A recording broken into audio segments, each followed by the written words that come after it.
तो वहाँ उन्होंने फ्रीडम की बात करी कि आपके पास बहुत पैसा है, बहुत नाम है, पावर है, पर क्या आपके पास अपने गुस्से पे कंट्रोल करने की ताकत है? बहुत बड़ा सवाल है। बीच में जो आपका पूरा सफ़र रहा है, आपको कहीं ना कहीं ऐसा लगता है कि ये कुछ सिखाने के लिए ग्लैमर वर्ल्ड में मेरी एंट्री हुई? अपने आप को सजा कर रखना, सुंदर दिखना और मेरे बारे में लोग क्या कह रहे हैं, अपनी इमेज से चिपके रहना, जुड़े रहना, मेरी इमेज के बारे में, मेरी रेपुटेशन के बारे में लोग किस तरह मुझे देखते हैं, सुनते हैं, लिखते हैं। तब धीरे धीरे मेरी समझ में आया कि ठीक है, ये एक रोल प्ले है, ये मेरा पूरा जीवन नहीं।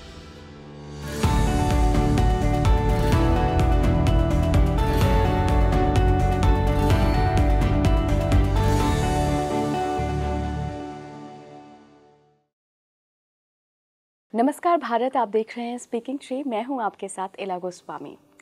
आज जो आप ये पॉडकास्ट देख रहे हैं, ये मेरे लिए बहुत स्पेशल है। स्पेशल इसलिए क्योंकि आज मैंने जीवन में बौद्ध धर्म के बारे में बहुत सारी बातें सुनी हैं, बहुत सारा ज्ञान अर्जित किया है, और मैं चाहती हूँ कि आपकी लाइफ में भी वो ज्ञान शामिल करें आप। अगर आप चाहते हैं कि स्पिरिचुअलिटी में कहीं आप एक लेवल तक पहुँचें, ग्रो करें या शुरुआत ही करें, क्योंकि आज जो स्टूडियो में मेरे साथ मेहमान मौजूद हैं, उनकी लाइफ एक अपने आप में जर्नी है। मैं उसको एक आध्यात्मिक जर्नी ही कहूँगी कि बॉलीवुड से, ग्लैमर वर्ल्ड से निकल कर संन्यास तक, बौद्ध धर्म अपनाने तक का जो सफ़र रहा है, वो मैं कहूँगी बहुत ब्यूटीफुल जर्नी है, सभी को सुननी चाहिए। मैं बात कर रही हूँ बरखा मदान, जो उनका पहले नाम था, लेकिन अब वो ग्याल्तेन सामतेन के नाम से जानी जाती हैं।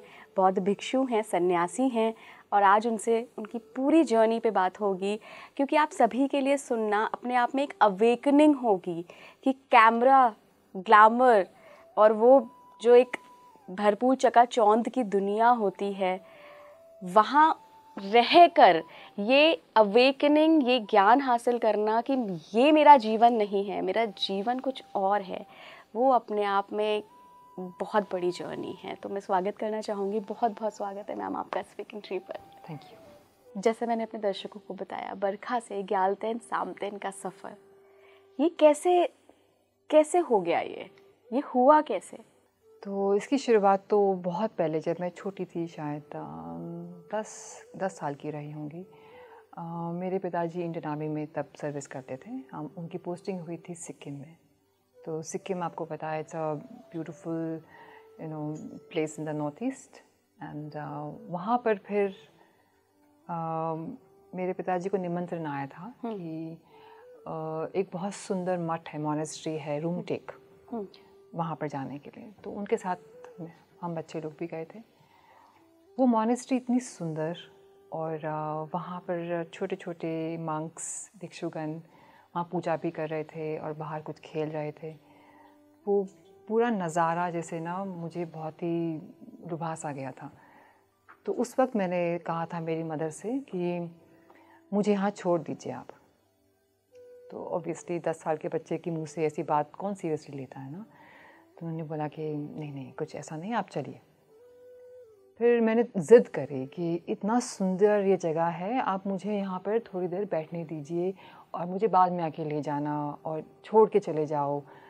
तो उन्होंने कहा कि अपने आसपास देखो, यहाँ पर सिर्फ मंक्स रहते हैं, ये मॉनेस्ट्री है और आप यहाँ नहीं रह सकते। तो मैंने कहा तो मुझे मंक बना दीजिए।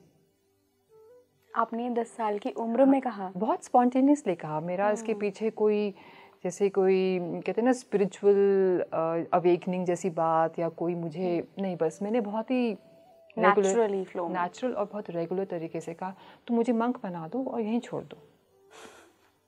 अब ये बात लेकिन मुझे बहुत टाइम तक मेरे अंदर चलती रही कि मुझे वहाँ वापस जाना है, मुझे वहाँ वापस जाना है। पर ये बड़े होते होते तो पॉसिबल हो नहीं पाया। It led me to study Buddhist philosophy.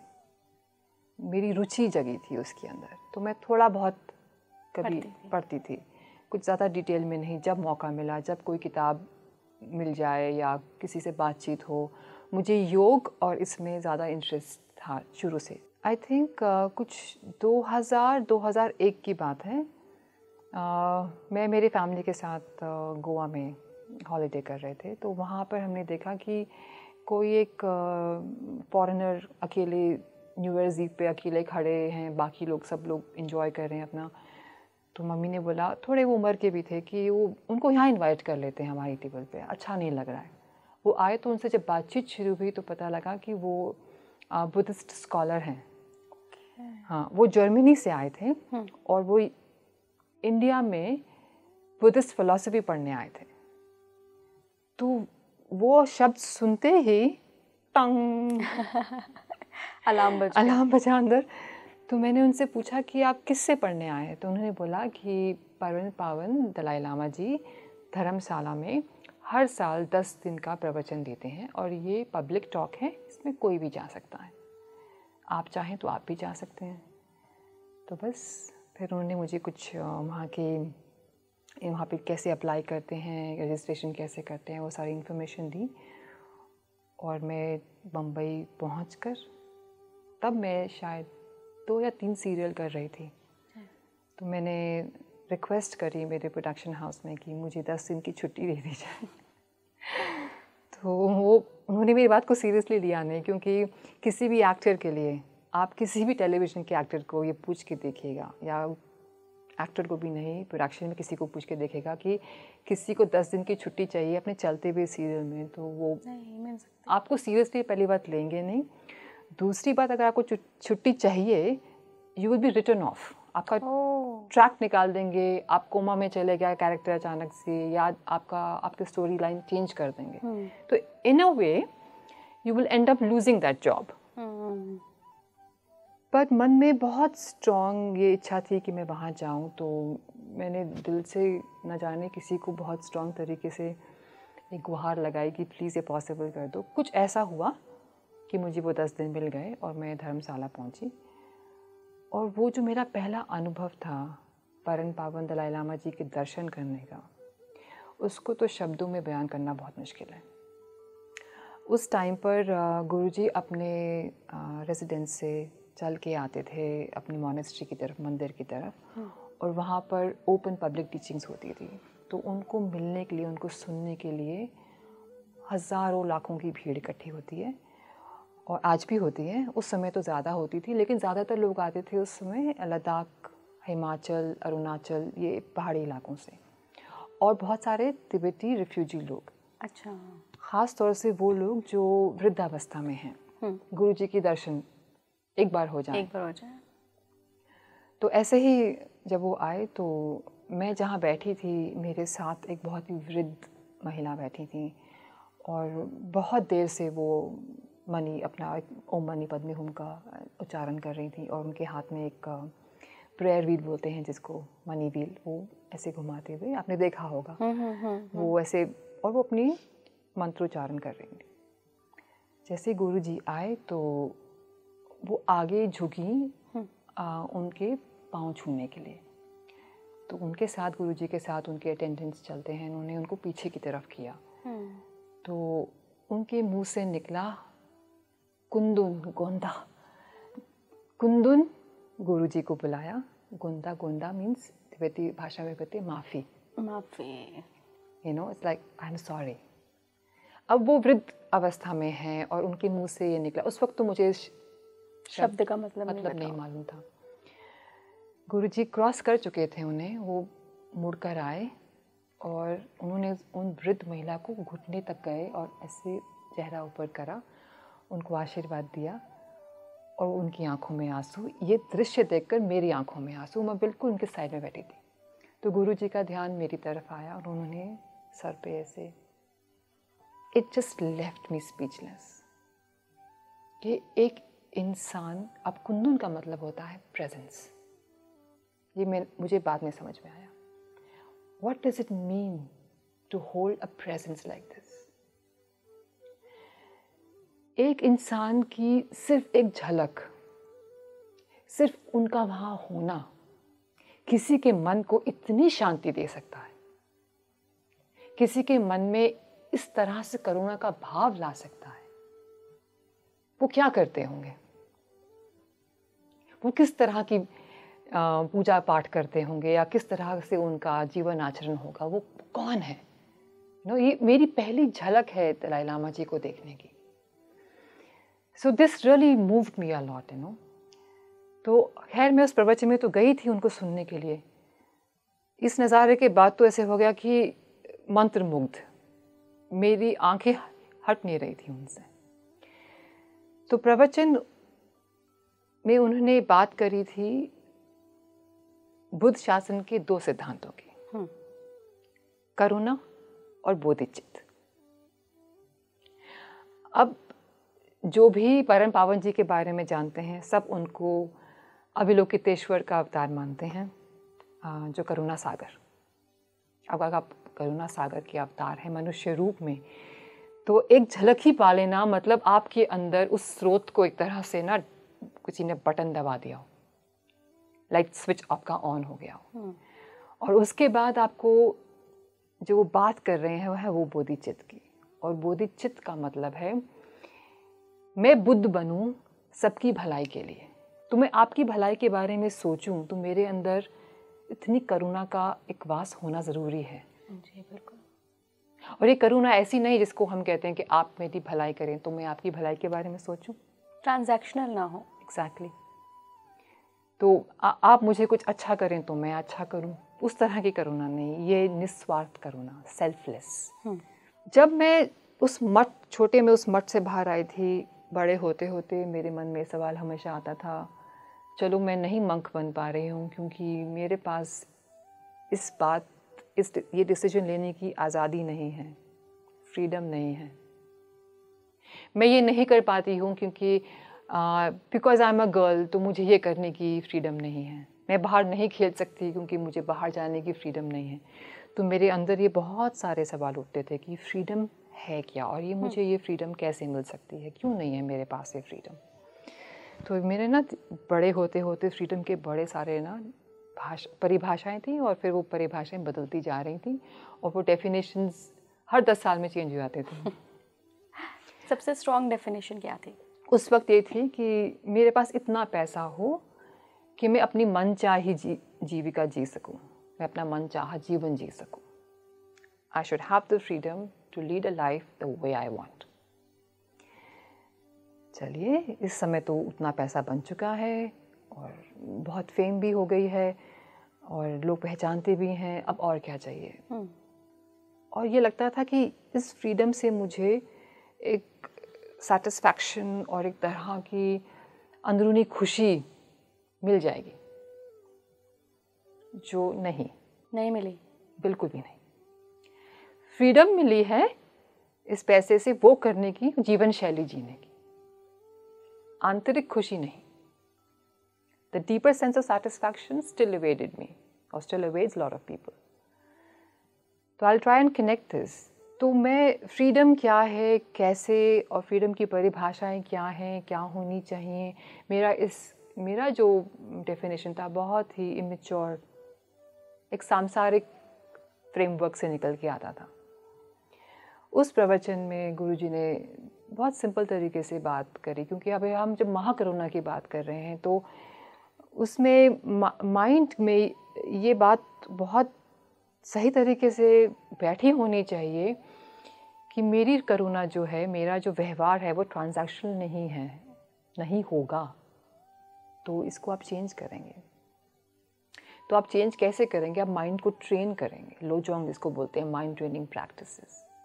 तो वहाँ उन्होंने फ्रीडम की बात करी कि आपके पास बहुत पैसा है, बहुत नाम है, पावर है, पर क्या आपके पास अपने गुस्से पे कंट्रोल करने की ताकत है?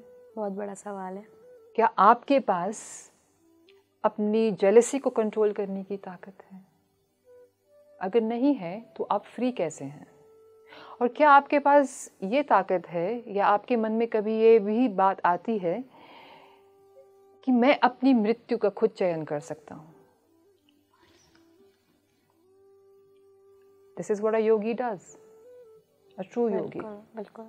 कि आप भय मुक्त हैं। जब आप भय मुक्त होंगे तो आप सही मायने में फ्री हैं। आज़ाद हैं, स्वतंत्र हैं।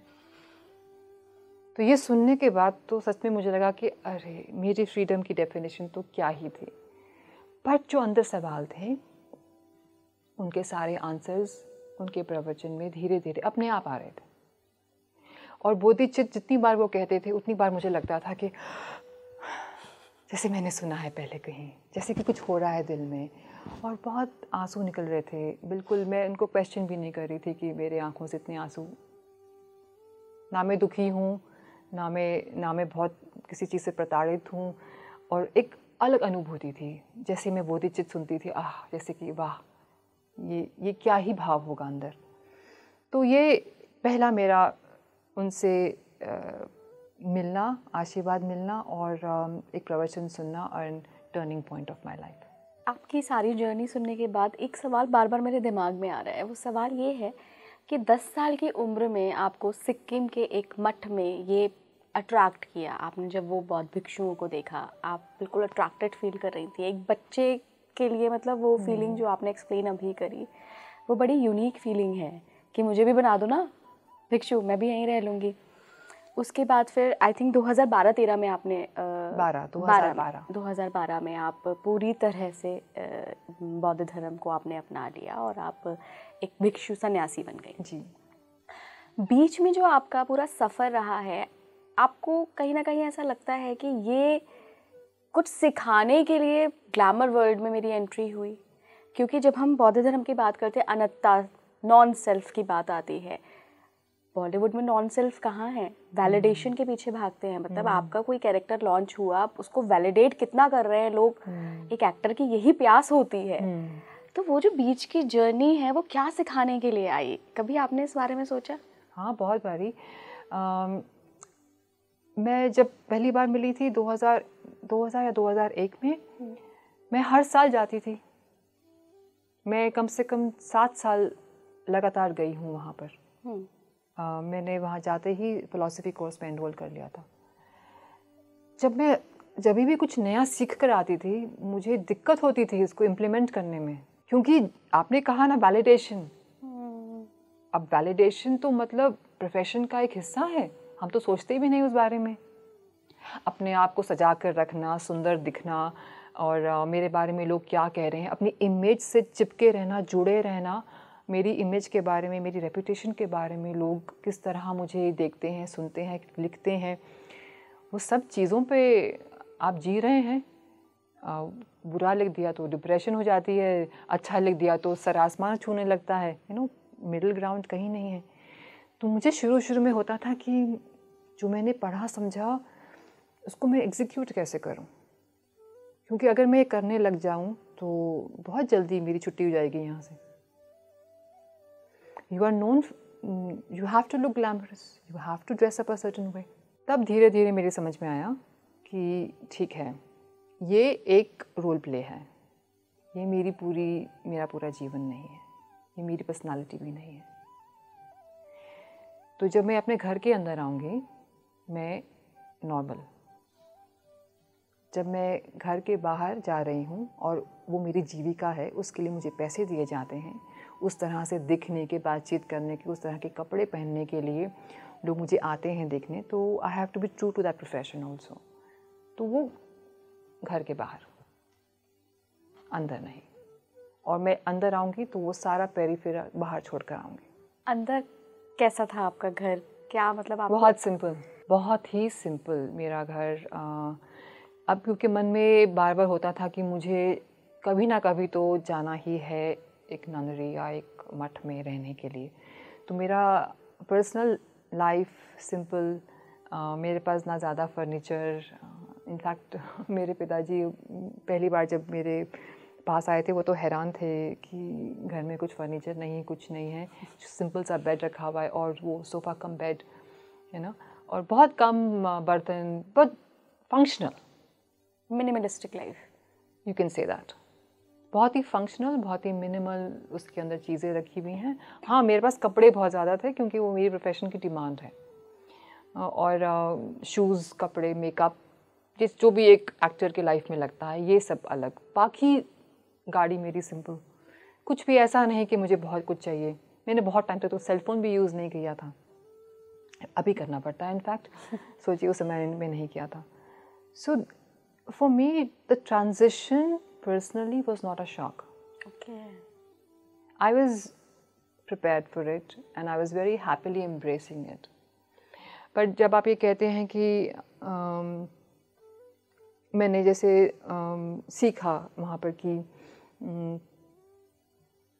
एक चीज़ होती है महायाना प्रीसेप्ट्स, ठीक है, वो 24 घंटे के प्रण होते हैं. अच्छा.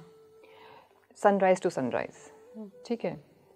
उसमें एक प्रीसेप्ट है जिसमें लिखा है कि आप अपने आप को ब्यूटीफाई नहीं करेंगे, श्रृंगार नहीं करेंगे, परफ्यूम नहीं लगाएंगे, मेकअप नहीं करेंगे, कोई चमकीले कपड़े नहीं पहनेंगे. तो मैंने कहा बाकी सब तो ठीक है, इसको कैसे फॉलो किया जाए. So I was on a practical level में इसको कैसे फॉलो करूँ. अब वो 8 महायाना जो प्रीसेप्ट्स हैं उनमें ये भी है कि आप नो किलिंग, नो लाइंग,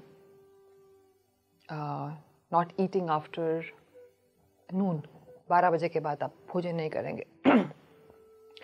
आप किसी हाई सीट या सोफ़ा या हाई बेड पे, जैसे आसन, ऊंचा आसन, उस पर नहीं बैठेंगे, ठीक है, ये सब कर सकते हैं. ये वाला जो प्रीसेप्ट था, अब इसमें तो प्रोफेशनल दिक्कत आ रही थी. मेरी जो मेंटोर थी उस वक्त वेनरेबल रूबीना कॉटन, वो एक बौद्ध भिक्षुनी है, ऑलमोस्ट 40 साल हो गए उनको, ऑस्ट्रेलिया से. तो मैंने उनको चिट्ठी लिखी, ईमेल लिखा, मैंने कहा क्या करूँ. तो उन्होंने बोला किसी दिन तो दिन में, महीने में कोई तो दिन होगा जब आप शूटिंग नहीं कर रही हैं, आप उस दिन कर लीजिए. और अगर आपको दिन नहीं मिल रहा है ऐसा कोई, करना ही है, तो इम्पॉर्टेंट बात है मोटिवेशन. हम प्रण क्यों लेते हैं? डिसिप्लिन क्रिएट करने के लिए. हाँ जी. अपनी जो ग्रास्पिंग है, हमारी जो अटैचमेंट है चीज़ों को लेकर, उसको कट करने के लिए. तो ये जो प्रीसेप्ट दिया गया है, क्योंकि अटैचमेंट है ना, मैं कैसी दिखती हूँ अपनी इमेज से, अपने स्वाभाविक रूप को क्यों नहीं एक्सेप्ट करते? बिना मेकअप के भी आप सुंदर हैं, उसको आप एक्सेप्ट क्यों नहीं कर सकते?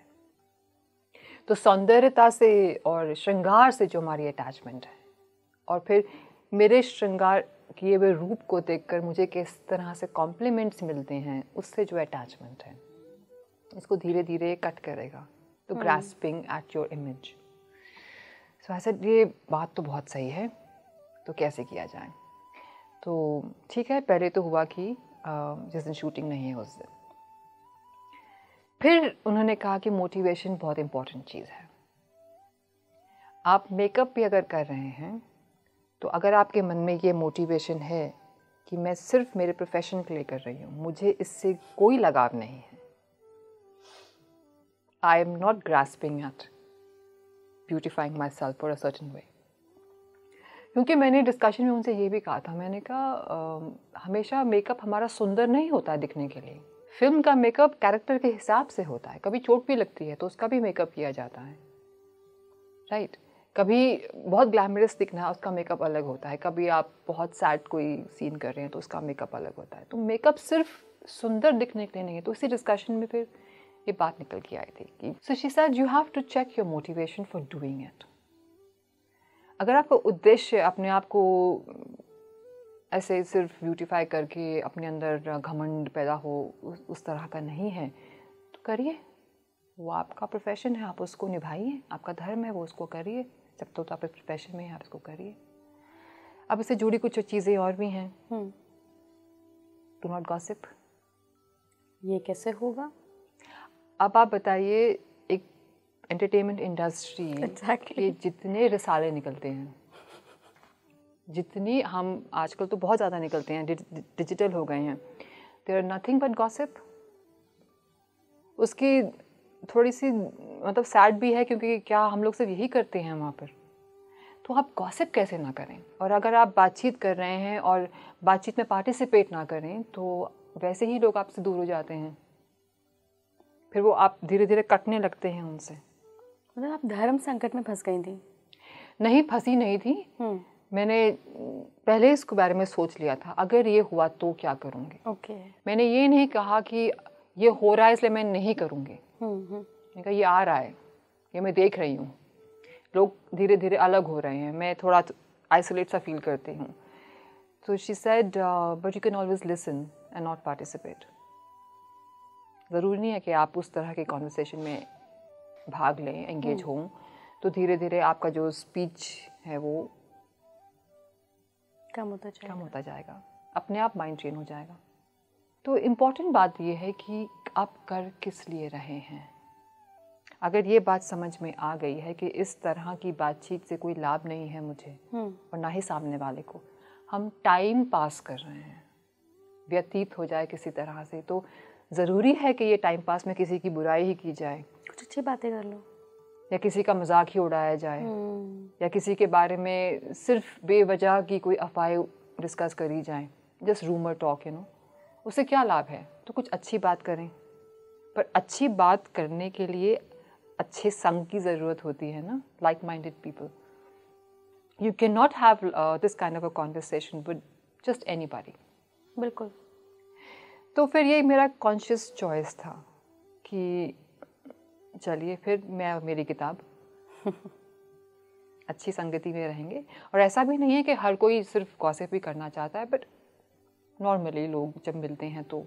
आपको कहीं से ये आपका पास्ट लाइफ का कनेक्शन लगता है? क्योंकि बिना पूर्व जन्म के संस्कारों के लाइफ में पहले तो आपको संकेत इतने मिले मठ के द्वारा, फिर वो जो आप विदेशी आपको गोवा में मिल गए, उन्होंने आपको फिलॉसफी बताई, फिर तीसरा संकेत कि आपको दलाई लामा गुरुजी के पास जाने का मौका मिला। ये तो संकेत है ना कि कोई आत्मा एक बहुत पिछले जन्मों के संस्कार लेकर आई है और इस जन्म में वो वहाँ नहीं है, तो इसको लेके आओ इधर। ये इन सब चीज़ों में मानती हैं आप? हाँ, हो सकता है, बट मैंने इनको कभी संकेत की तरह देखा नहीं। अभी आप बता रही हैं तो समझ में आ रहा है। हो सकता है मैं पहले रही हूँ, कोई किसी मठ की भिक्षुनी या भिक्षु रही हूँ किसी ज़माने में अपने प्रीवियस लाइफ टाइम में। या ये भी हो सकता है कि मैं किसी मठ के आसपास बकरी रही हूँ, वहाँ घूमती थी और मेरा आकर्षण कि हाँ कि बहुत अच्छी जगह है रहने वाली। या ये भी हो सकता है कि इट इज़ कल्टिवेटेड, क्योंकि बहुत सारे लोगों के पास आप जैसे भ्रमण में जाए या आपको कोई चीज़ अट्रैक्ट करे, आप फिर उसको भूल जाते हैं या उसको फॉलो अप नहीं करते हैं। पर मैंने बहुत कॉन्शियसली इसको फॉलो अप किया है, तो मेरे लिए कहीं कल्टिवेटेड भी है कि अगर मेरा बार बार ध्यान उस चीज़ पे जा रहा है तो उसको इग्नोर मत करो, अपनी कॉलिंग को दबाओ मत, उसको सुन लो एक बारी। तो हाँ, हो सकता है ये एक if you believe in that कि यूनिवर्स ने कंस्पायर किया हो ना, पूरा ब्रह्मांड जिसे कहते हैं कि कंस्पायर करके आपको यहाँ ले गया है। अगर उस थ्योरी में विश्वास रखते हैं तो वो एक तरीका है देखने का। मैं सोचती हूँ कि आप अगर अपने साथ बैठें, आपको अपने अंदर सारे जवाब मिलेंगे। अगर आप शांत बैठें अपने साथ, तो आपके भीतर मन में जो चल रहा है ना, वो अपने आप आपको गाइड करता है। और गाइडेंस सुनने के बाद उस पर अमल करिए। हम लोग ये नहीं कर पाते हैं, फिर हम छोड़ देते हैं कि एक संकेत और मिले या फिर कोई और खींच के लेके जाए। तो हमने कहीं ना कहीं सबकॉन्शियसली अपने जीवन की बागडोर किसी और के हाथ में दे रखी है। और जैसे मैंने आपसे कहा कि मुझे फ्रीडम की तलाश थी। हाँ, और ट्रू फ्रीडम, ऑफ कोर्स बहुत डेफिनेशंस हैं फ्रीडम के, और money is an important tool चाहिए एक सांसारिक जीवन, इनफैक्ट एक स्पिरिचुअल लाइफ जीने के लिए भी बिल्कुल चाहिए आपको अपना। आप बिल्कुल भी ये नहीं कह सकते कि मेरे को ज़रा भी पैसे की ज़रूरत नहीं है, लालसा नहीं है उसे कमाने की, लेकिन एक जीवनचर्या जीने के लिए धन तो एक आवश्यक इट्स इम्पॉर्टेंट टूल। लेकिन इम्पॉर्टेंट बात यह है कि I will not be controlled by it. Attachment ना हो, अनासक्ति हो। बिल्कुल, आसक्ति ना हो। बिल्कुल। मैम, इतनी देर हमारी बातचीत सुनने के बाद हमारे ऑडियंस के दिमाग में भी ये सवाल आया होगा ज़रूर, मेरे दिमाग में भी आया कि सन्यास की ज़रूरत क्यों पड़ी। आप ऐसे भी तो बौद्ध धर्म को प्रैक्टिस कर सकती थी, बौद्ध फिलॉसफी को तो बहुत लोग हैं जो आजकल प्रैक्टिस में ला रहे हैं, पढ़ रहे हैं, अपनी लाइफ में भी, जीवन शैली में भी उतार रहे हैं। तो सन्यास लेने की ज़रूरत क्यों पड़ी? ज़रूरत नहीं पड़ी, ऐसे लग रहा था कि यही है बस। It is not a need. सन्यास मेरे लिए कोई नीड की बात नहीं थी, बस यही था कि इतने साल फिलॉसफी पढ़ने के बाद मुझे लगा अब यही मेरी जीवन शैली होनी चाहिए। वैराग्य। कैसी जीवन शैली? क्या पढ़ा आपने ऐसा? बोधिचित्त। बोधिचित्त पे अगर आप ध्यान से अध्ययन करें, उसके प्रिंसिपल को अगर आप समझना शुरू करें, तो उसका बेसिस यही है, रिनंसिएशन। अगर आपको सही तरीके से उसको अमल करना है, जीवन में उतारना है, तो उसमें वैराग्य, उसमें संन्यास इज़ अ बेस। हाँ, मैं अगर बौद्ध धर्म पढ़कर, उसकी फ़िलॉसफी समझकर एक आम जीवन जी रही हूँ, ठीक है, तो आधा अधूरा सा जीवन, आधा अधूरा एग्जीक्यूशन हो रहा है उस चीज़ का, ऐसा मुझे लगता था। हो सकता है कुछ लोग काफ़ी सक्षम हो इसको करने में, पर मुझे ऐसा लगता था कि अगर ये मेरी ट्रू कॉलिंग है, यही पूरा मेरा समय जा रहा है, और मैं जब इससे हटकर कुछ और करने लगती हूँ तो बेचैनी होती है, तो इस जीवन शैली को पूरा अपनाया जाए। फिर क्यों कुछ घंटे, फिर सुबह से लेकर शाम तक ही क्यों ना हो, मेरा हर काम, मेरी हर चीज़ इसी चीज़ से मोटिवेटेड होनी चाहिए कि bodhicitta, to become a Buddha for the benefit of sentient beings. तो जब हम नॉर्मल लाइफ में होते हैं, आप भी एक प्रोफेशनल हैं, आप जानते हैं कितनी रिस्पॉन्सिबिलिटीज़ हैं, कितने और प्रकार के डिस्ट्रैक्शंस हैं लाइफ में, तो आप पूरी तरह से उसको फिर एग्जीक्यूट नहीं कर पाते हैं। उसके लिए बहुत ही अलग किस्म का सपोर्ट सिस्टम चाहिए और एक बहुत ही अंडरस्टैंडिंग फैमिली बैकग्राउंड चाहिए। अगर आपकी शादी हो गई है ना, मैंने नहीं की, अगर हो जाती तो मैं इन दोनों चीज़ों को बैलेंस नहीं कर पाता, क्योंकि ये बहुत मुश्किल है। ऐसा नहीं कि नहीं कर पाते हैं, लेकिन बहुत बहुत मुश्किल है। तो ये मैंने बहुत एक कॉन्शियस डिसीजन लिया था कि नहीं, मुझे एक फैमिली लाइफ में नहीं जाना है, क्योंकि बार बार यहीं जाने का मन है, तो फिर क्यों किसी और को अपनी ज़िंदगी में लाकर फिर उन्हें भी परेशान किया जाए। तो मैम, तो रिनंसिएशन, सिर्फ पहला रिनंसिएशन तो इसी से है कि भाई आप इन डिस्ट्रैक्शंस से दूर हो जाएं, कि आपको दिन भर में सोचना पड़े कि अब क्या पहनूं और क्या पकाऊं और क्या करूं और पैसे कहाँ से कमाऊं, फिर पैसे कमाएं, और आप तो मेरा प्रोफेशन जानते ही हैं, तो उसके तो और ज़्यादा डिमांड्स हैं, ट्रैपिंग्स हैं उसकी ना। अब ये सीरियल, तो उसके बाद फिर ये अवार्ड, तो फिर ये, तो नेवर एंडिंग। तो ये साइकिल कभी रुकने वाला नहीं था। तो एक कॉन्शियस डिसीजन की नहीं, अब मैंने रुक दिया, क्योंकि ये साइकिल मेरे पे हावी होने की कोशिश कर रहा है और मैं नहीं चाहती कि वो मुझ पे हावी हो। सन्यासी ऐसा करते क्या है जो गृहस्थ नहीं कर सकते? फिलॉसफी पढ़ ली, अट्रैक्ट हो गए, बट सन्यास में ऐसा क्या खास है? कौन सी ऐसी प्रैक्टिसेस हैं जो आप गृहस्थ में नहीं कर सकते? ऐसी बहुत सारी प्रैक्टिसेस दोनों कर सकते हैं, बौद्ध गृहस्थ भी कर सकते हैं और सन्यासी भी कर सकते हैं, लेकिन उसको पूरी तरह से जीना, मेरा समय बट गया ना। जितना समय मैं अपनी जीविका कमाने में लगाऊंगी, अब वही समय मेरे अध्ययन में जाता है, समाज सेवा में जाता है, और so morning to noon I am immersed in it. तो फिर सन्यास सबके लिए तो नहीं है? नहीं है, बिल्कुल नहीं। मैंने कब कहा? किसी ने भी नहीं कहा सन्यास सबके लिए है, लेकिन अच्छा एथिकल जीवन जीना सबके लिए है। यही एक फ़र्क है। और एज अ सन्यासी, इसमें कोई ये नहीं कि मैं सन्यासी हूँ तो बहुत बड़ी बात है और आप गृहस्थ जीवन में हैं तो वो ठीक नहीं है, क्योंकि एक सन्यासी एक गृहस्थ पे डिपेंडेंट भी तो है। हम जब अपना भिक्षा पात्र लेकर निकलते हैं, मुझे भिक्षा कौन दे रहा है? एक गृहस्थ तो दे रहा है। एक सन्यासी लिटरली भिक्षा पात्र लेके निकलते? आपने किया है ये? हाँ, ये महायान में बहुत कम होता है, लेकिन आप थेरावाद में देखिए, बिल्कुल नियमित रूप से दिन में भिक्षा लेने निकलते हैं, भिक्षा पात्र लेकर भिक्षुगण। तो हम भिक्षा किससे ले रहे हैं? एक गृहस्थ से। एक गृहस्थ से ले रहे हैं। तो ये इस तरह से ना देखा जाए कि संन्यास मैंने लिया तो मैं उच्च हो गए और आप निम्न हैं, ऐसे नहीं। हम एक दूसरे पे निर्भर हैं। जो आपने अपनी जीविका का कोई एक हिस्सा मुझे दिया, आपने भोजन मुझे दिया, तो मैं उस अपने निवारण के लिए आप पर निर्भर हूँ। महायान ट्रेडिशन में मठ में आके लोग देते हैं कि एक तो महायान जितनी भी जगह वो पहाड़ी इलाकों पे ज़्यादा है ना, तो भिक्षा लेने जाने का भी एक वो चलन वहाँ पे नहीं है, धीरे धीरे कम हो गया है। एक तो another thing is the climate is a big challenge that. इतनी अब अगर बाहर बर्फ़ पड़ी हो तो कहाँ भिक्षा लेने जाएंगे आप? तो ये इट्स लाइक इंटरडिपेंडेंस। मैं आप पे निर्भर हूँ और एक गृहस्थ हमसे क्या ले सकता है? आप मुझसे धर्म की शिक्षा ले सकते हैं, कैसे अपना जीवन निवारण करें उसकी शिक्षा ले सकते हैं। अगर आप कभी प्रॉब्लम में हैं तो हम आपके लिए पाठ पूजा कर सकते हैं या आपको मेडिटेशन टूल्स सिखा सकते हैं, क्योंकि अब ये मेरा पूरा जीवन है।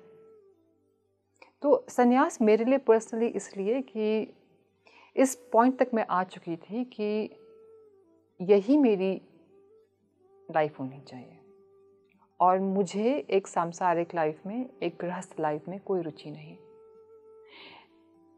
And to strengthen my core for bodhicitta, renunciation is the foundation. आपने जिनसे दीक्षा ली है, जो गुरुजी आपके रहे हैं, उनका क्या रीइंकार्नेशन हुआ है? हाँ जी, उनका पहले नाम था हिज एमिनेंस चोदेन रिम्पोचे। अभी वो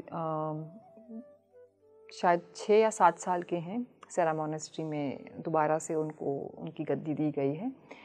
और मेरी दीक्षा 2012 में हुई थी।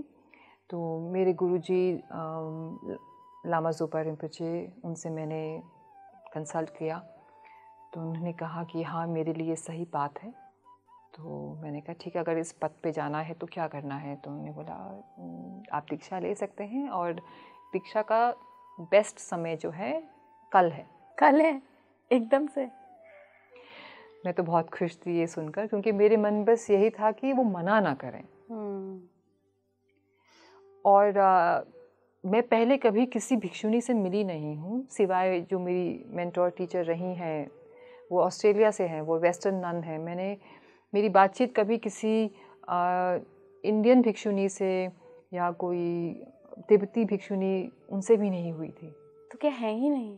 तिब्बत से तो हैं काफ़ी, तिब्बत लद्दाख हमारे हिमालयन बेल्ट में काफ़ी है महायान ट्रेडिशन में, लेकिन मेन लैंड इंडिया जिसे हम कहते हैं, दिल्ली से, बम्बई से, इन एरिया से उस समय नहीं थी।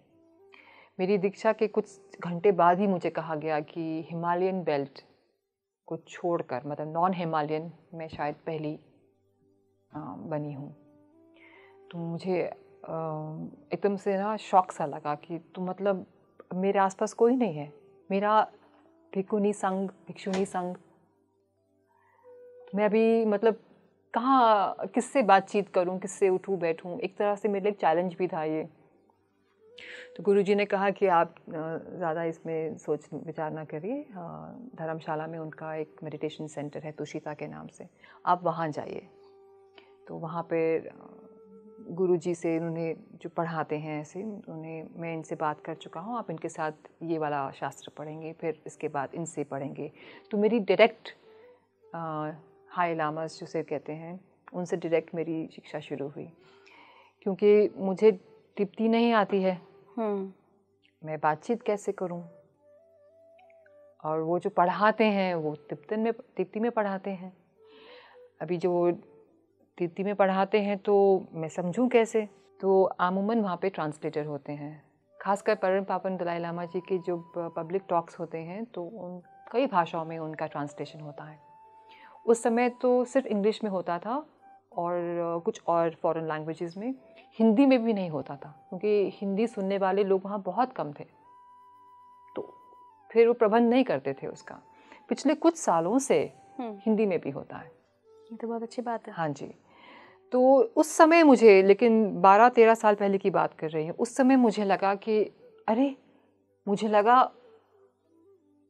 होंगी कोई, एक आपका एक संघ बनता है ना, हम बोलते हैं बुद्ध धर्म संघ। तो मेरे पास तो संघ के नाम पर मेरी तिब्बतन आनीस, उनको वो लोग आनीला बुलाते हैं, है ना, वो तिब्बतन और लद्दाखी और हिमाचल की। अब है मेरी जानकारी में दिल्ली से ही हैं 2, एक शायद प्रोफेसर कावेरी गिल हैं, एक शायद दीपा नाम से कोई हैं, वो भी असिस्टेंट प्रोफेसर है नालंदा यूनिवर्सिटी में। अब हम मिलाकर 3 हैं। आपका संघ बढ़ गया। और शायद कहीं और से भी 2-3 और हैं, इस वक्त मेरे ध्यान में नहीं आ रही हैं, बट हाँ बहुत छोटा सा है। लेकिन मैं ऐसे मतलब खुद भी थोड़ी क्यूरियस हूँ कि हमारे देश में थेरावाद संघ से भी कोई नहीं है। कोई नहीं है? अगर हैं तो मेरी जानकारी में नहीं है। मैं खुद उनसे मिलना चाहती हूँ, अगर कोई हैं तो प्लीज़ हमारा संपर्क करवा दीजिए।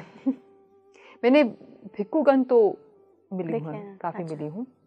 अभी हाल ही में एक एशियन बुद्धिस्ट समिट हुआ था जहाँ पर हमारी प्रेसिडेंट जी भी आए थे, लेकिन इतने बड़े समिट में भी मैं किसी और इंडियन भिक्खुनी से या नन से नहीं मिली हूँ। भिक्षुनी और नन में क्या डिफरेंस है?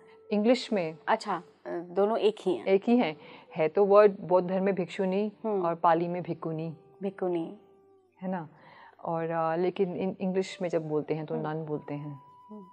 तो ये मेरे लिए भी एक बहुत अचरज सी बात है कि कहाँ है हमारा संघ और कहाँ गया। अच्छा, फीमेल्स की अगर हम बात करें बौद्ध धर्म में और मठों में, तो उनका क्या हायरार्की होता है? भिक्षुनी ही होती हैं सारी? जितनी फीमेल संन्यास अपनाती हैं वो सारी भिक्षुनी होती हैं? लेवल से शुरू होते हैं। आप जब पहले प्रण लेने शुरू करते हैं तो आप उपासक, उपासिका, उपासक ऐसे, फिर आप इनको पंचशील बोलते हैं। आप ये 5 प्रण लेते हैं, उनके साथ आप अपना जीवन शुरू करते हैं। इसमें आप गृहस्थ भी हो सकते हैं, इसमें ज़रूरी नहीं है कि उपासक उपासिका बनने के लिए आपको घर त्याग करना हो। उसके बाद राबजुंग बोलते हैं, उसमें फिर 8 प्रण, 8 और 2 जोड़ दिए जाते हैं, और इन्हीं 5 पे फिर 3 और फिर 2 और जोड़े जाते हैं। और उसके बाद फिर आप श्रमणिका बनते हैं या श्रमण, उसके बाद आप भिक्षुनी बनती हैं। तो 36 प्रण, 36 प्रण हमारे होते हैं। और महायान में तो हमारे बोधिसत्व प्रण भी और जुड़ जाते हैं। फिर अगर आप वज्रयान की प्रैक्टिस कर रहे हैं तो उसमें और हमारे प्रण जुड़ जाते हैं। अगर भिक्षुनी की दीक्षा में लेने जाऊं, जो अनफॉर्चुनेटली इंडिया में नहीं है, इनफैक्ट तिब्बतन ट्रेडिशन में भी नहीं है। अच्छा जी हाँ, ये सिर्फ चाइना और वियतनाम में अभी तक बरकरार है ये परंपरा। तो ये अपने आप में बहुत सोचने की बात है कि भिक्षुनी परंपरा ही हमारे देश से ख़त्म हो चुकी है, जबकि शुरुआत यहाँ से हुई है। महाप्रजापति गौतमी भगवान बुद्ध की जो मदर ही मान लीजिए, उनकी जो आंट जिन्होंने पाला था उनको, वो पहली भिक्षुनी थी। पर अब नहीं है, अब भिक्षुनी प्रणाली ही नहीं है। तो आप क्या हैं फिर? श्रमणिका। श्रमणिका हैं आप? जी। अच्छा, मैं आपको भिक्षुनी समझ रही थी। तो भिक्षुनी ही होते हैं, पर उनके लेवल्स हैं ये। कि आप ट्रेनिंग करते करते आप उतने प्रण, एक ही साथ सारे प्रण दे दिए जाएं तो ट्रेनिंग में डिफ़िकल्टी होगी। लेकिन जब हम एक दूसरे को एड्रेस करते हैं, हम आधे अधूरे से एड्रेस नहीं करते हैं, क्योंकि आप ट्रेन कर ही रहे हैं वो बनने के लिए। एड्रेस कैसे करते हैं? जैसे मैंने सुना है, जैसे हमारे यहाँ तो देवी जी बोल देते हैं, साध्वी जी बोल देते हैं। हाँ, यहाँ पर इंग्लिश में बोलेंगे वेनरेबल। अच्छा, वेनरेबल ग्याल्तिन सामतिन मेरा जो धर्म नाम है। अगर आप लद्दाख चले जाएं या तिब्बतन कम्युनिटी में बैठेंगे तो वो बोलेंगे आनी सामतिन, आनी ग्याल्तिन सामतिन। अच्छा। हाँ, और जबकि आनी एक सही वर्ड भी नहीं है, मैं उनको टोकती हूँ। आनी का कोलोकियल मतलब है आंटी। आंटी, अच्छा। क्योंकि भगवान बुद्ध की वो आंट थी, वो पाला था उनको, तो वो उस तरह से लेते हैं कि आनी। अच्छा। पर वो कहते हैं भिक्षुनी भी होती हैं, तो एक उनका कल्चरल इन्फ्लुएंस है उसके अंदर। वरना कहने को आप अब बोलिए श्रमणिका ग्याल्तिन सामतिन, तो मतलब बहुत ही लंबा हो गया। मैम, जब आप साधना की बात करते हैं, जब हम बौद्ध धर्म में कहते हैं कि साधनारत हैं, वो एक टर्म दे दिया गया है कि अभी उनकी इतने समय की साधना चल रही है, वो क्या एक डिसिप्लिन वाला समय होता है कि उस समय में पर्टिकुलर ये चीज़ें करनी है? साधना को कैसे एक्सप्लेन करता है बौद्ध धर्म? It is a part of everyday practice, साधना हर दिन। हाँ जी। एक लेवल पे पढ़ाई करने के बाद, क्योंकि आप साधना भी किस चीज़ की करेंगे उसकी भी पढ़ाई पहले आप साधना की आपकी जो आउटलाइंस हैं, जो फिलॉसफी है वो समझकर रोज़ करनी होती है। तो हमारी दिनचर्या में कम से कम पर्सनल अगर प्रैक्टिस की बात करें 1-2 घंटा तो करनी है, और फिर ग्रुप प्रैक्टिस काफ़ी होती है। तो साधना तो रोज़ एक खासकर एक भिक्षु और भिक्षुनी गण के लाइफ में रोज़ का एक प्रैक्टिस है। काफ़ी साल अध्ययन करने के बाद फिर हम बड़ी साधना, बड़ी तपस्या में जाते हैं। जैसे मैंने अभी 3.5 साल की एक रिट्रीट, जिसको हम कहते हैं तपस्या, कंप्लीट करी है लद्दाख में। लद्दाख के एक मॉनेस्ट्री है लामा युरु, वहाँ पर। तो ये धीरे धीरे 3 साल तक बिल्ड किया जाता है। अचानक आप किसी को 3 साल में नहीं भेज सकते, क्योंकि फिर आप वहाँ बेचैन हो जाएंगे, परेशान हो जाएंगे। तो आपकी साधना की जो करने की जो कैपेसिटी है, कैपेबिलिटी है, उसको धीरे धीरे आप डेवलप करते हैं। हाँ। और इसमें 3 साल की जो ये तपस्या, जो साधना है, इसको कहा जाता है 5-fold महामुद्रा। अब महामुद्रा, अगर इसको मैं सिंपल टर्म्स में बताऊं तो आप अपने अंदर जो एक, हम जैसे मैंने कहा, बुद्धत्व का एक बीज रखते हैं, उसको स्वयं रूप से देख सकें, साक्षात रूप से देख सकें। So to become one with the true nature of your mind. Ma'am, जो मठ होते हैं, बौद्ध मठ जो होते हैं, वो जनरली हमने देखा है कि पहाड़ों पे होते हैं, बहुत बहुत ऊंचाइयों पे होते हैं, बहुत एक्सट्रीम वेदर होता है, कई बार वहाँ पे कंडीशंस ऐसी होती हैं। ऐसे में खाना क्या होता है भिक्षुओं का? क्या खाते हैं? लद्दाख में ज़्यादातर तो राइस, चावल, दाल और सांपा, मतलब बारले का सत्तू बनता है, उसको रोस्ट करके उसका सत्तू बनाया जाता है वो, और उसको फिर घी और गुड़ के साथ मिलाकर जैसे हम सत्तू खाते हैं वो खाया जाता है। और वहाँ पे चाय नमकीन पी जाती है। आपको छोले भटूरों की याद नहीं आती है पंजाबी फैमिली से? पराठों की तो आती है, छोले भटूरों की नहीं। हाँ, कभी कभी मुझे शुरू में दिक्कत होती थी इस तरह के खाने को। अच्छा, क्या अगर आप एक सन्यासी हैं, सन्यासी जीवन में हैं आप, और कभी आपको अपनी पुरानी लाइफ की कोई किसी चीज़ की याद आ गई, जैसे वही आपको पराठों की आ गई, तो मन में गिल्ट आए, ये वर्जित है कि आना ही नहीं चाहिए भाई, क्योंकि ये तो ह्यूमन इमोशन है, ये कभी ना कभी तो आ सकता है। ऐसा कोई वो नहीं कि गिल्ट होना चाहिए मुझे पराठे याद आ गए तो नहीं आए, मैंने इसको याद किया और फिर वो चला गया, बस वहीं पे बात खत्म। क्योंकि गिल्ट को इनकरेज नहीं किया जाता है, सप्रेशन को भी इनकरेज नहीं किया जाता है। अरे ये ख्याल क्यों आ रहा है मुझे, मैं तो नन हूँ, मुझे ये ख्याल नहीं आना चाहिए। नहीं, वो तो आएगा ही, जैसे एक उसका एक इम्प्रिंट है ना दिमाग में, वो तो आएगा। वो मेरा एक्सपीरियंस रह चुका है। और जाहिर सी बात है, मुझे इस नए खान पान की आदत नहीं है। हम रोटी दाल खाने वाले लोग अब भी सत्तू पे कैसे आ जाए ना एकदम से, वो भी बाजरे का सत्तू, बारले। अच्छा हाँ। बारले का सत्तू। तो अब वो, और नमकीन चाय, तो अब नहीं, धीरे धीरे होगा ना वो। अब जैसे नमकीन चाय पे आपकी भवें कैसी हो गई ना। हाँ, आप सोचिए, इमेजिन कर रही हूँ कि नमक वाली चाय कौन सी होती है। हाँ, अब ये कश्मीर में पी जाती है। आप कहावा टी की बात कर रहे हैं? नहीं, वो तो अलग किस्म की होती है। कहावा टी तो बहुत ही स्वादिष्ट है, बहुत ही स्वादिष्ट है। चाय तो नमकीन भी स्वादिष्ट है, लेकिन जब आपको उसका स्वाद ही नहीं पता हो, आपको अचानक दे दी जाए। मेरा तो उसमें बड़ा अच्छा एक्सपीरियंस है। मैं तो प्रवचन में बैठी थी और तब मैं नन भी नहीं थी, और आसपास सब लोग श्रद्धालु सब बैठे हैं, और एक मंक ने सर्व किया। तो ये प्रवचन सुबह 7 बजे का, चाय और फाले बोलते हैं तिब्बतन ब्रेड को दिया गया। भूख लगी थी, गुरुजी ने प्रसाद लगाया, मैंने तो भर के घूंट लिया और यहीं अटक गई चाय।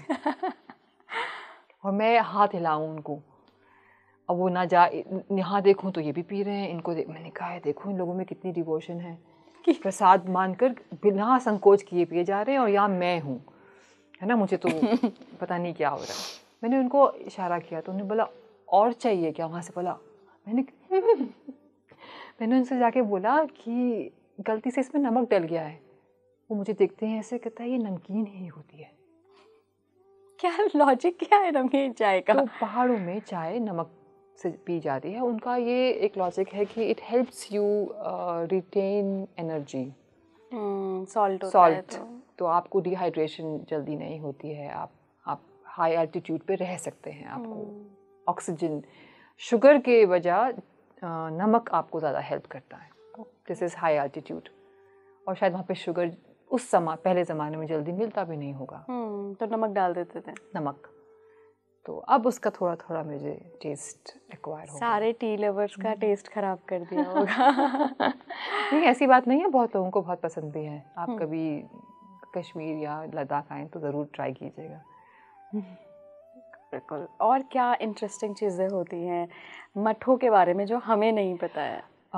बहुत शांति होती है वहाँ पर। शांति तो बिल्कुल होती है। और क्यों पहाड़ों में, और सिर्फ बौद्ध मठ ही नहीं, आप अच्छे अच्छे हिंदू मठ भी देखेंगे, वो गंगोत्री ऊपर, केदारनाथ पहाड़ पर ना, क्योंकि हर तपस्वी को एकांत चाहिए, शोर शराबे से दूर, थोड़ा डिस्ट्रैक्शन से दूर, और पहाड़ों का सबसे बड़ा नेचर के पास। तो आपके जो आउटर कंडीशंस हैं आपको बहुत हेल्प करते हैं, हर तरह से आप अपने मन को ना रीप्रोग्राम कर रहे हैं, तो उसको उसकी एक कंडीशनिंग देनी ज़रूरी है। तो अगर मैं कहूँ कि ये पौधा यहाँ पे नहीं, इस पौधे को धूप में रखो तो ये ग्रो करेगा, वो वैसी है। आप दिल्ली से हैं? जी। दिल्ली में एक जगह है मजनू का टीला, वहाँ पे बहुत सारे बौद्ध मठ बने हुए हैं, तिब्बतन मठ बने हुए हैं। उनमें और जो जिन मठों में आप रहते हैं कोई फ़र्क है? मजनू का टीला में बौद्ध मंदिर है, वहाँ पर मठ नहीं है, मतलब मॉनेस्ट्री नहीं है, टेम्पल है। वहाँ पे मंक्स रहते हैं, बट उतनी कोई इलेबोरेट बड़ी मॉनेस्ट्री नहीं है। अगर आप लद्दाख जाएंगे या हिमाचल जाएंगे वहाँ पर तो बहुत सारी हैं, कम से कम 500 से 600 मॉनेस्ट्रीज़ मिल जाएंगी आपको, हर कुछ किलोमीटर पे मॉनेस्ट्रीज़ हैं, और वहाँ पर बाकायदा मंक्स और नन्स रहते हैं। तो वहाँ पर ऐसे like it's a thriving place for Dharma, it's flourishing. मैं आज तक नहीं गई हूँ किसी मठ में। ओह प्लीज़, आई इनवाइट यू, आप ज़रूर आइए, you will have a very good experience. मैं ऑलरेडी बोल दिया गुड, हो सकता है एक्सीलेंट भी हो, बट आपको बहुत अच्छा एक एक्सपीरियंस होगा, एक शांति की अनुभूति जिसे आप कहते हैं ना, ज़रूर होगी आपको। As a practitioner, we all look for solitude and isolation, not loneliness. There's a difference. आखिर में लोग अपने अंदर स्थापित बुद्ध को पहचाने कैसे, क्योंकि हैं तो सबके अंदर? जी, that's a good question actually. So first of all, you have to begin with self-awareness. कि अगर मेरे अंदर हैं तो मुझे साक्षात रूप में नज़र क्यों नहीं आते हैं। हम एक बात करते हैं बौद्ध धर्म में, उनके दो प्रिंसिपल मैंने कहे, बोधिचित्त और शून्यता, एम्प्टीनेस है कि चीज़ें जैसी हैं वैसे ही उनको देखना। अभी हम जो चीज़ों को देख रहे हैं वो एक तरह का प्रोजेक्शन है, हम उनको उनके स्वतः रूप में नहीं देख रहे हैं। तो जैसी चीज़ें हैं उसी स्वरूप में देखना, और चीज़ें कभी भी इंडिपेंडेंटली नहीं होती हैं, they are dependent on cause and effect. तो मेरा जो बुद्ध नेचर है वो मेरे अंदर है और मुझे नज़र नहीं आता। क्यों नज़र नहीं आता? क्या है इसको जो ब्लॉक करता है? मेरा नेचर मुझे नज़र आना चाहिए, पर इसे मेरा अहम ब्लॉक करता है। माई wisdom is not fully ripened yet, so it is not able to see the true nature. और उसे ब्लॉक करने वाला मेरा ईगो, वो हमेशा मुझे कहता है नहीं वो बाहर है, यहाँ कहाँ, यहाँ नहीं है, उधर। वो हमें बहकाता है कि इट्स आउटसाइड, वो ये करने से आएगा, शांति वो करने से आएगी। मेरे मुझे बेचैनी होती है अकेले बैठने में, लोग कहते हैं ऐसा। मैं बहुत देर तक ध्यान नहीं कर सकती। उन्हें कौन भटका रहा है? भटकाने वाला कौन? जो भटकाने वाली आवाज़ है वो आपका रियल माइंड नहीं है, वो आपका ईगोइस्टिक माइंड है। वो नहीं चाहता कि आप अपने आप से जुड़ें। The day you are able to intercept it, the day you work with that awareness कि ये जो आवाज़ मेरे अंदर है ये मेरी रियल वॉइस नहीं है, और आपसे बोलते हैं आप शांत हो जाएं, आपसे बाद में बात की जाएगी, तब आप कोशिश शुरू कर सकते हैं वहाँ से।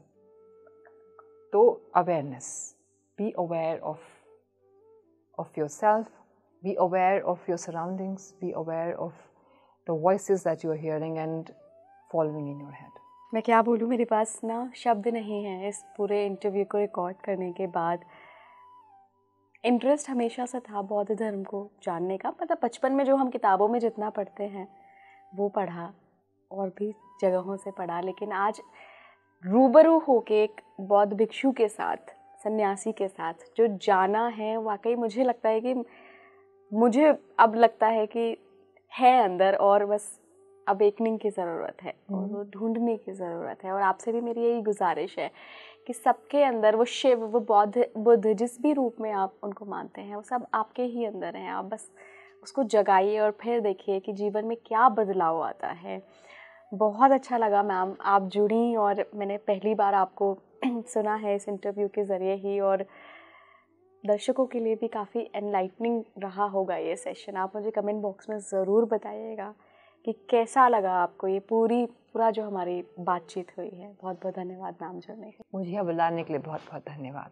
Thank you so much. आप जुड़े रहिए स्पीकिंग ट्री के साथ। नमस्कार।